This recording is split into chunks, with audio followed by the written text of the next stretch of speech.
If there's one thing I've learned after 34 years on this planet, it's that being the quiet one in the family doesn't mean they'll leave you alone. Sometimes, it just means they talk over you more. My name's Cole, and for most of my life, I've been labeled the negative one, the buzzkill, the guy who ruins the mood. Not because I'm mean, not because I lash out, but because I don't pretend everything's perfect when it isn't.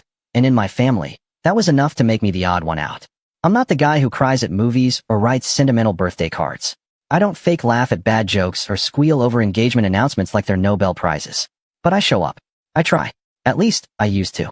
There's something soul-crushing about spending years being there for people who only see you as a problem to manage. I was the guy who fixed your phone, helped move your couch, lent you money when you forgot your wallet, but one sigh too many, one comment that maybe things weren't as rosy as they looked on the surface, and suddenly I was the toxic energy dragging everyone down. It started small, like it always does. I remember a family dinner when I was 23, a regular Sunday thing at my parents' house. My brother Ethan had just gotten back from some overpriced yoga retreat in Tulum with his wife, and he was glowing. Not figuratively. He literally had one of those LED face masks that made him look like Iron Man doing a skincare ad. Everyone was fawning over his new mindset and energy cleansing and manifesting abundance. I made a sarcastic joke about how I'd just manifested a parking ticket, and my mom put down her fork and gave me that look. The one that says, "Why do you always have to ruin the vibe?" I brushed it off. I was used to being the scapegoat. But over time, it became a pattern. Group chats would go quiet the second I chimed in. I'd hear about vacations after they happened. Birthdays I used to be invited to became smaller this year, just close family. And anytime I asked about it, I got the same rehearsed response. "We just thought you wouldn't enjoy it, Cole. You're always saying how you don't like crowds/travel/noise/small talk." Which, sure, sometimes I did. But they never asked. They just decided. And it hurt. I tried to adjust. I'd show up to gatherings, force a smile, bite my tongue when my sister Haley made another passive-aggressive remark about my loner lifestyle. I'd bring thoughtful gifts, books, handmade stuff, once even a custom wooden chess set for my dad, only to see Ethan's Bluetooth speaker or Haley's matching family pajamas get all the attention. And every time I mentioned feeling left out, I was met with condescending concern. "Maybe you need to work on your mindset," Haley once said, clutching her toddler to her chest like I might infect him with gloom. Negativity is contagious. That one stung. I didn't talk for the rest of the night. The worst part was watching how easily they rallied around each other. Ethan would host wellness weekends at his lake house. Haley planned family photo shoots in matching neutral tones. My parents called them anchors of the family. Me? I was the gray cloud. The reluctant RSVP. The guy who just needed therapy. Ironically, I was in therapy. Have been for years. I just didn't turn it into a personality. But the turning point, the seed of everything that would come later, was the Christmas I didn't get invited to. It was 2021. I was living in a modest apartment downtown, nothing fancy, but it was mine. I'd bought a little tree, strung up some lights, even baked cookies using my grandma's old recipe. I texted the family chat to ask what time Christmas dinner was, and no one responded. For hours.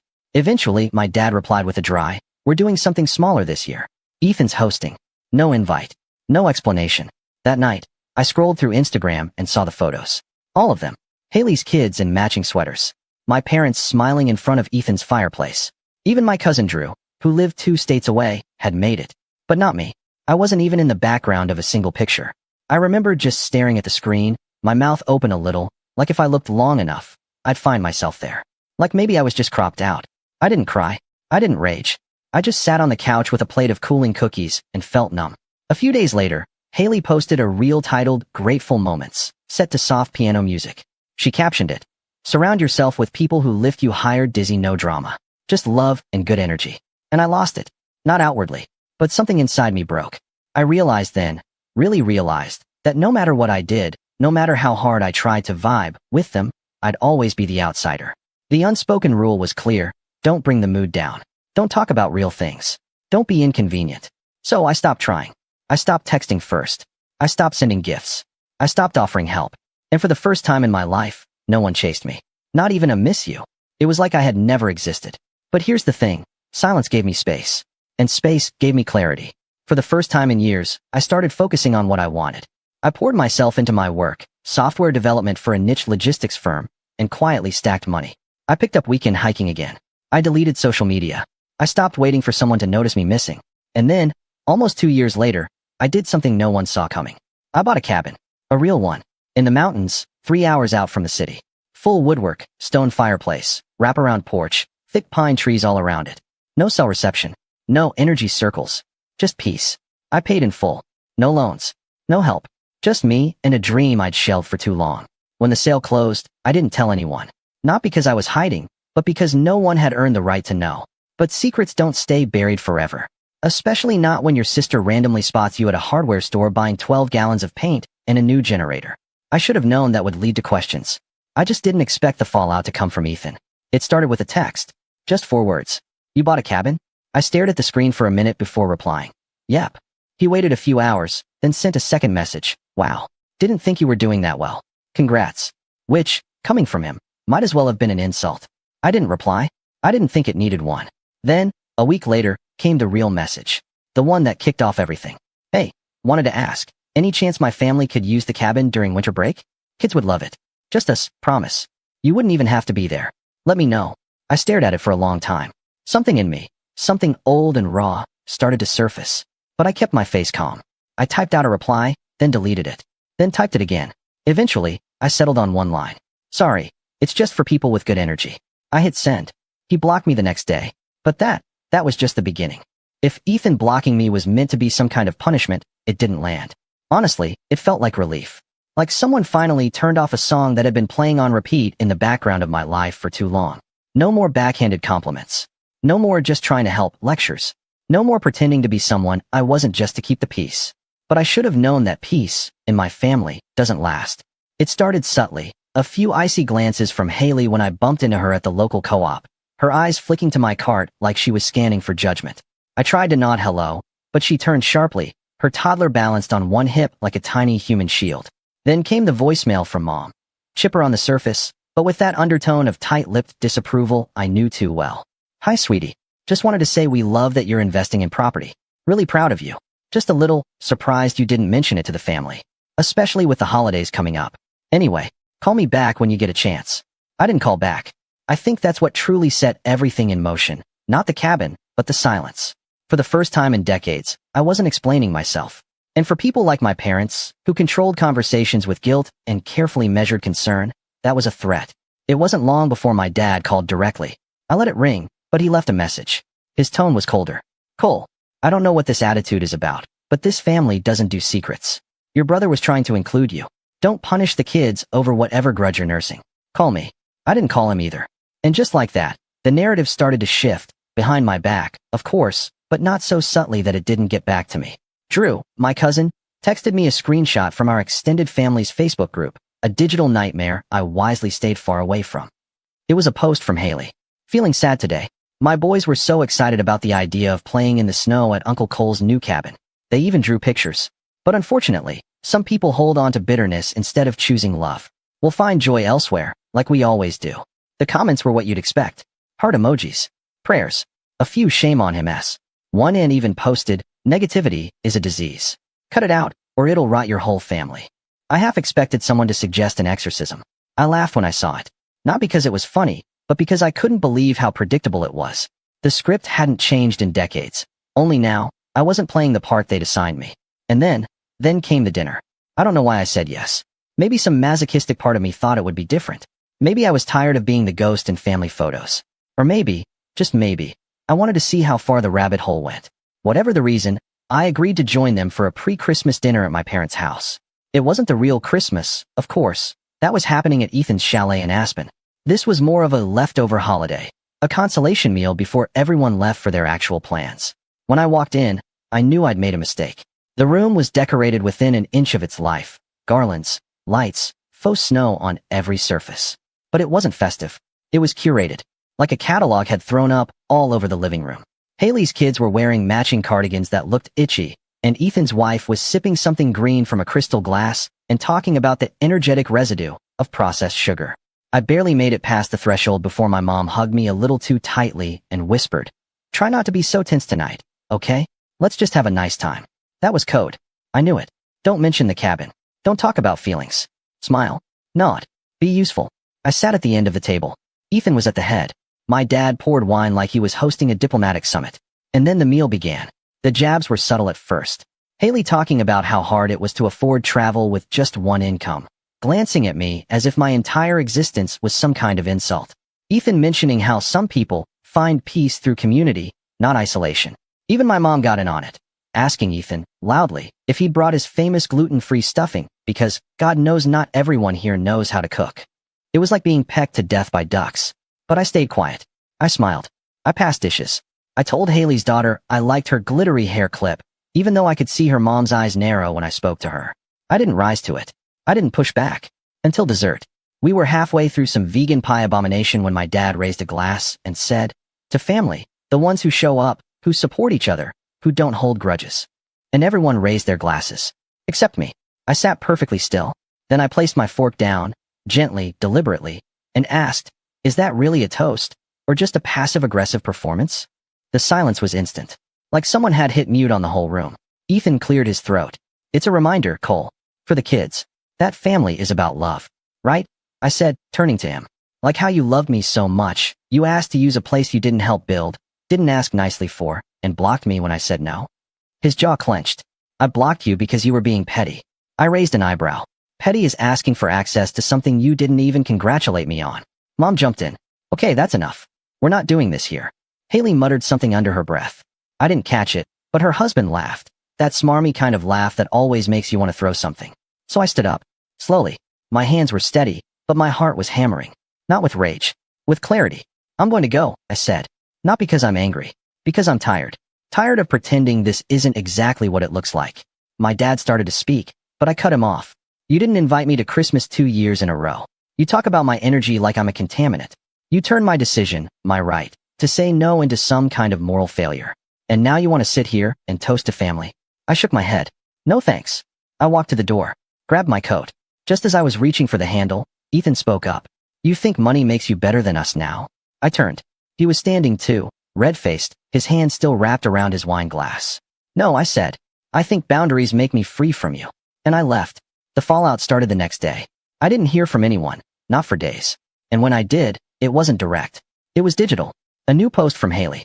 "Sometimes people show their true colors when you say no. We taught our kids that love means sharing. Others taught them love is conditional.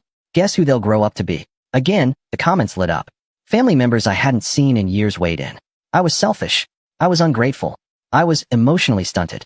One uncle wrote, "Shame to see Cole isolate himself. He used to be such a sweet kid." That one hit harder than I expected. Because I was a sweet kid. I just stopped being sweet when sweetness got me trampled. But the real betrayal, the one that snapped something inside me for good, came a few weeks later. I was up at the cabin, finally finishing some insulation work in the back room, when I got an email from a local property rental site. A confirmation for a booking request, submitted under my name. I blinked. Then read it again. It was Ethan's wife's email. She'd tried to book my cabin for a full week over winter break using my old Gmail address, pretending to be me, listing herself as a trusted family friend. I froze. Then I checked the security cam app I'd installed on the front porch. There they were. Ethan, his wife, their 2 kids, standing at the base of my private road, looking up toward the cabin, trying to figure out why the gate wouldn't open. I stared at the footage. My hand tightened around my phone. My pulse was calm. Too calm. And in that moment, something inside me shifted. They hadn't just disrespected my boundaries. They'd tried to violate them. That was the moment I knew. This wasn't about being the bigger person anymore. This was about making sure they never tried it again. I didn't call the police. I didn't text Ethan. I didn't march down the hill with a camera in hand ready to film some dramatic confrontation like one of those grainy TikToks where the caption reads, "Entitled brother tries to steal my cabin." No. I stood in my cabin, in complete silence, watching the security footage as Ethan stood at my locked gate in a Patagonia jacket, arms spread like he was the one being wronged. His wife was tapping at her phone, squinting at the keypad like it was malfunctioning, and the kids were already tossing snow at each other, assuming they'd be building snowmen on my porch within the hour. I remember taking a deep breath. And then another. And then I walked over to the fireplace, stirred the logs a little, and sat down with my laptop. Because I wasn't about to just react. I was going to think. See, people like Ethan, and honestly, most of my family, thrive on emotion. That's how they manipulate you. They wait until you explode so they can point at you and say, "See, you're the problem." That had been the pattern my whole life. I'd bottle things up, try to be mature, try to not make a scene, until I couldn't anymore. And when I finally snapped, they got to play the calm ones. The rational ones. The ones just trying to keep the peace. Not this time. This time, I was going to outlast them. But first, I had to deal with what that moment actually felt like. I won't lie, I didn't sleep well that night. My mind kept going in circles. Not just about the trespassing attempt, but everything. The years of being the outcast. The forced smiles at family dinners. The Christmases spent alone. The time I helped Haley's husband land a new job because he'd lost his. And then 3 months later, she posted a meme about how toxic people disguise themselves as helpful. It all came rushing back. And for a little while, just a few days, I broke. I skipped meals. Didn't shower. Just sat with my laptop and stared at old photos I hadn't looked at in years. Ones where I was younger. Softer. Before the lines in my face were formed by gritted teeth. Before I learned to bite my tongue, so often it practically had calluses. There was one picture. Thanksgiving, maybe 2012. I was sitting on the floor, cross-legged, with one of Haley's babies asleep in my lap. Everyone else was at the table. I wasn't even in the group shot. Just off to the side. That's how it always was. I'd been on the edge of my own family for so long, I'd forgotten what it felt like to be at the center of anything. And the worst part? For a moment, I wondered if they were right. If I really was just bitter, negative, cold. I sat with that thought for too long. Until one night, I heard the snow hit the windows in slow, rhythmic waves, thick, heavy flakes blanketing everything. And I stood up, walked outside barefoot, and just stood in it. The cold slapped me awake. The wind bit through my skin. But for some reason, I started laughing. Not loudly. Not manically. Just that soft, half-broken laugh you let out when something clicks. Because I realized something. I had a cabin. A cabin I built. I wasn't the loser they made me out to be. I wasn't some drifting sad case who needed saving. I had a life. One I made with my own hands. A home in the woods. A career I loved. Friends, real ones, even if they weren't blood. And peace. Glorious, deafening, soul-filling peace, which they tried to take from me. They hadn't rejected me because I was broken. They rejected me because I stopped playing the game. That night was the turning point. The next morning, I made coffee, turned on some jazz, and started to rebuild. Not just my routines. Myself. I updated all my passwords. Strengthened the gate lock system. Installed 2 more security cameras. One angled at the private trail up the hill, another over the side deck. I booked a meeting with a lawyer in town, just to go over what would count as unlawful entry versus attempted trespassing. I didn't plan to press charges, not yet. But I wanted to be prepared. I also contacted the rental site where Ethan's wife had tried to impersonate me and submitted a fraud report. I attached the security footage. Their support team was surprisingly responsive. The account linked to her email was suspended within 48 hours. Then I went one step further. I bought the domain mymountainCabin.com and turned it into a private, invite-only booking system for close friends. Not to make money, just to have something that looked official, professional, with rules, policies, and, best of all, terms and conditions that included a firm no exceptions for family members not explicitly authorized in writing. But this wasn't just about protecting the cabin. I started journaling again. I know, sounds cliche, but there was something powerful about waking up, brewing a cup of coffee, and writing down what I really felt. No filter. No pretending. I wrote about my childhood, how I used to wait by the window for my dad to get home and hope he'd ask me to toss the football around, only for him to step right past me and call for Ethan. I wrote about the time Haley cried at Thanksgiving and said I'd ruined everything because I'd made a comment about missing grandma. I wrote about the nights I sat alone in my apartment on my birthday while everyone else went out to dinner for Ethan's promotion. I wrote it all. And then one night, I set fire to those pages in the cabin's wood stove. Watched them curl into ash. Felt a weight lift. Around that time, something else changed. I started working with clients directly. No more middleman agencies. I built my own small consulting arm. Just me, a portfolio, and referrals. The extra income wasn't flashy, but it gave me more control. More time. More freedom to spend weekends at the cabin or disappear into the woods for hours without checking my phone. I'd get texts from people in town. Hey, are you still doing that software stuff? Or you helped my cousin's small business. Can I hire you? It wasn't loud success. It was quiet. Steady. Real. And as the weeks turned into months, something wild happened. I started laughing again. Really laughing. At podcasts. At old movies. At dumb memes from friends who actually liked me. One Saturday afternoon, I found myself in a thrift shop in a nearby mountain town, flipping through old records, when the shop owner, a woman in her 50s with bright blue hair and a voice like honey, said, "You've got a peaceful energy about you." I blinked. Me? She nodded. "You'd be surprised how many people come in here, all frayed. You're not. You're grounded." That stuck with me, because I'd spent so long being told I was the opposite. Grounded. Me. The man who once sat in silence while his entire family laughed at jokes he wasn't in on. The man who once thought being alone meant being unwanted. Now, I chose solitude. I built it. And I guarded it like it mattered, because it did. But even in my peace, I knew the storm wasn't over. Because people like Ethan don't just walk away. They regroup. They reframe. And they come back. And when they did, I was ready. There's a kind of silence you only hear in the mountains, that dense, snow-muted stillness that feels like it's listening. That's where I made my decision. Not in a rush of anger. Not from some late-night revenge fantasy. But in the calm, measured quiet of early spring, sitting on my porch with a thermos of black coffee, and the kind of clarity I hadn't felt in years. This wasn't about getting back at them. Not really. Revenge, for me, wasn't a fire. It was a blueprint. And I had just spent 3 months clearing the land, metaphorically and literally. See, I'd realized something important during those long, introspective days in the cabin. I had spent most of my life playing defense. Apologizing. Explaining. Trying to soften myself into whatever version of me they'd accept. But they didn't want me to be better. They wanted me to stay less than them. Contained. Predictable. A reminder that they were doing something right. That's when it clicked. If they couldn't handle me setting boundaries, what would they do if I drew a line they couldn't even see until it was too late? So I started planning. Not in a sugar in the gas tank kind of way. That's not my style. I wanted something poetic. Strategic. Something that looked like peace, but tasted like consequence. Something undeniable. Step 1 was simple. Secure the high ground. I met again with the lawyer in town, Carolyn, mid-40s, sharp as a tack, with a sarcastic streak and a reputation for handling land disputes like a chess master. I laid out the situation, the attempted impersonation, the trespassing, the history of family conflict, and my growing concerns about future boundary violations. She nodded through it all, not blinking once. When I finished, she leaned back and said, "So, you want to build a legal wall before they try to climb back in?" "Exactly," I said.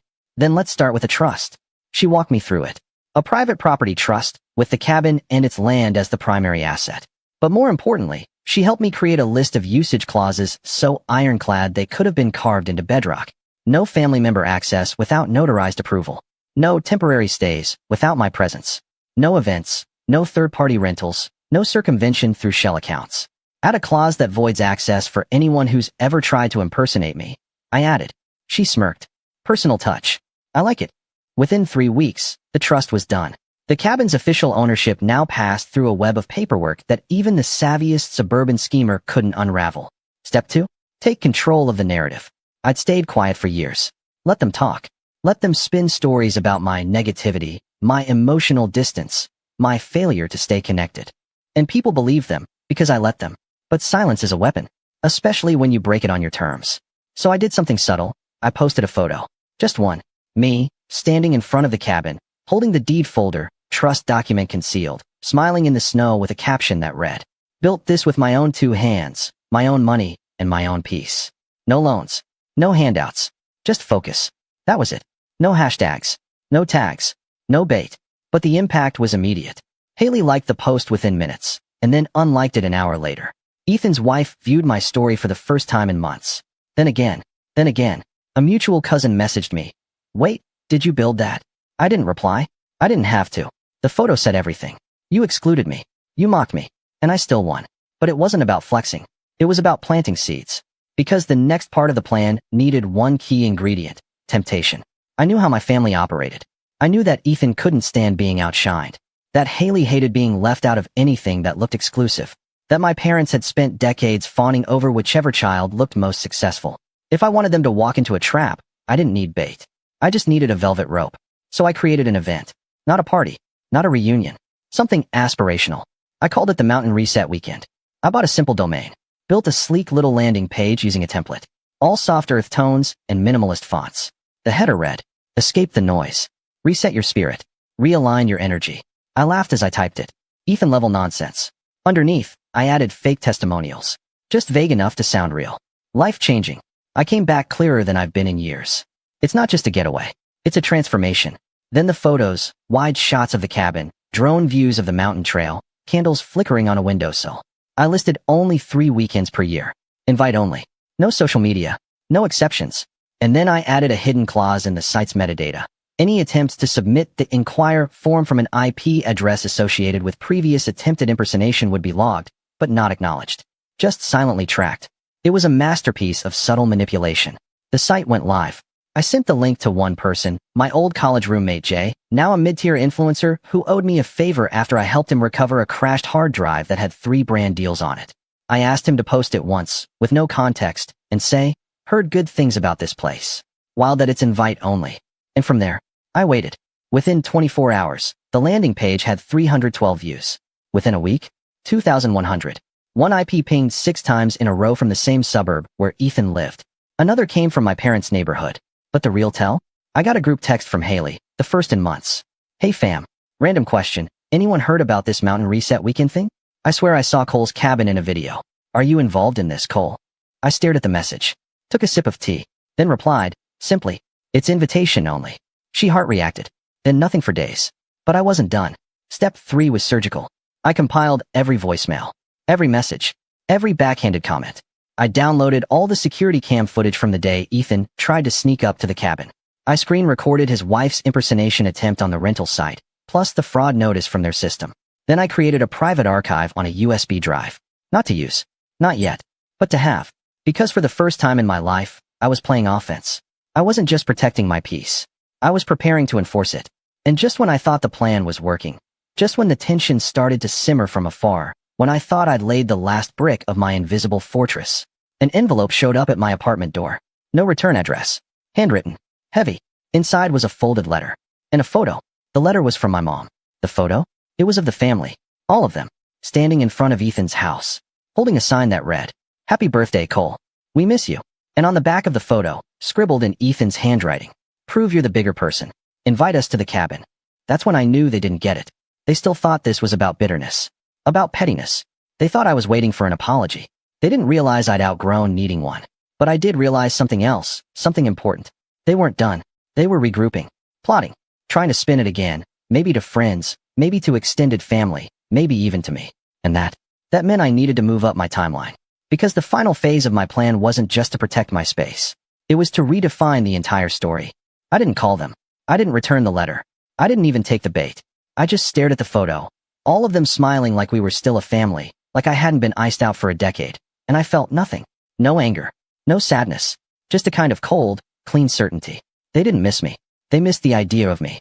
The version that tolerated everything. The version who quietly absorbed their guilt and made space for their egos. They missed the family scapegoat, not the man I had become. So I made my final move. And this time, I didn't just shut the door. I sealed it. The idea came to me that night, as I sat by the fireplace and flipped through my journal. A line I had written weeks earlier jumped out at me. They only miss you when they need something. And that's when I decided to give them something. But not what they expected. I waited exactly 2 weeks, just long enough for curiosity to turn into confusion. Then I sent a group email to my immediate family, subject line, access to the cabin, final notice. I knew they'd open it. The words access and final in the same sentence were like candy to people who hated being excluded. The body of the email read, Hi all. I've received multiple inquiries regarding the cabin, as well as requests for involvement in the mountain reset weekend. Given the level of interest and past misunderstandings, I've decided to clarify everything in one place. As of today, the property is legally housed under a trust with explicit clauses regarding access. No family member, immediate or extended, will be granted entry, use, or promotional involvement unless otherwise authorized in a legal contract reviewed by counsel. Furthermore, any attempts to misrepresent identity, submit bookings under false pretenses, or access the property through informal channels will be treated as a violation of civil trespassing law and reported accordingly. This is not punitive. This is protective. I wish you all well. Cole. I sent it. Then I waited. And right on cue, the storm rolled in. First came the passive-aggressive replies. Haley. Wow. Okay. Didn't realize we needed a lawyer to spend time with our brother. My mother. We always wanted you to feel included, honey. But this tone is really disappointing. My father, ever the diplomat. Don't make permanent decisions based on temporary feelings. You're better than this. And Ethan? He didn't reply. He just posted a vague Instagram story of him sipping wine on his deck with the caption, Energy always reveals character. That one made me laugh out loud. Because while they were still stuck in optics, I was about to move into action. The first domino fell quietly. I mailed a package to Carolyn, my lawyer, with all the documents I compiled. Screenshots, voicemails, impersonation attempts, the cabin security footage, and a notarized affidavit outlining the timeline of events. She'd already prepped the trust to be airtight, but this gave her something extra. A formal cease and desist letter addressed jointly to Ethan and his wife, citing impersonation and attempted fraud, wrapped in the velvet language of protecting our client's right to property and privacy. It wasn't a lawsuit. Not yet. But it was enough to scare them. 2 days later, I got a flurry of texts from Haley. Cole, what the hell is this letter Ethan got? Are you seriously trying to sue us? What happened to family? I didn't reply. She followed up again. Please don't do this. It was a mistake. You're being cruel. No, I thought. I was being clear. And then I played my ace. Remember that USB archive I created? I had one more plan for it. I didn't want to go scorched earth, but I wanted the truth out there. And not just to my family. To the people who'd quietly taken their side, who'd nodded along at holidays when I wasn't there, who'd told mutual friends that I distanced myself because I was sensitive. So I reached out to my cousin Drew. Drew and I hadn't been close, but he was fair, neutral. He worked in digital media and had always been a little removed from the main family drama. We caught up occasionally, and he'd been the one to send me that Facebook screenshot of Haley's smear post months ago. So I called him. Hey Drew, I said, I want to show you something. Off the record.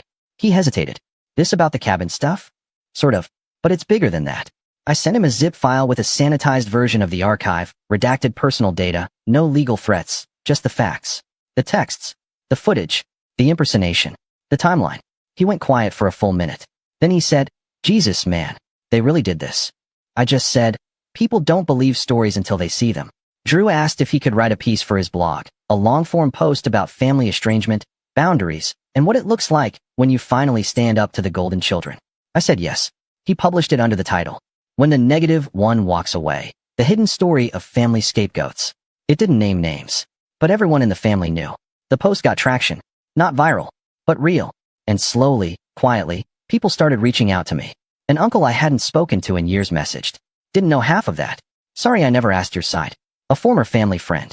I used to think you were just distant. Now I get it. Even my old Sunday school teacher emailed me. Good for you, Cole.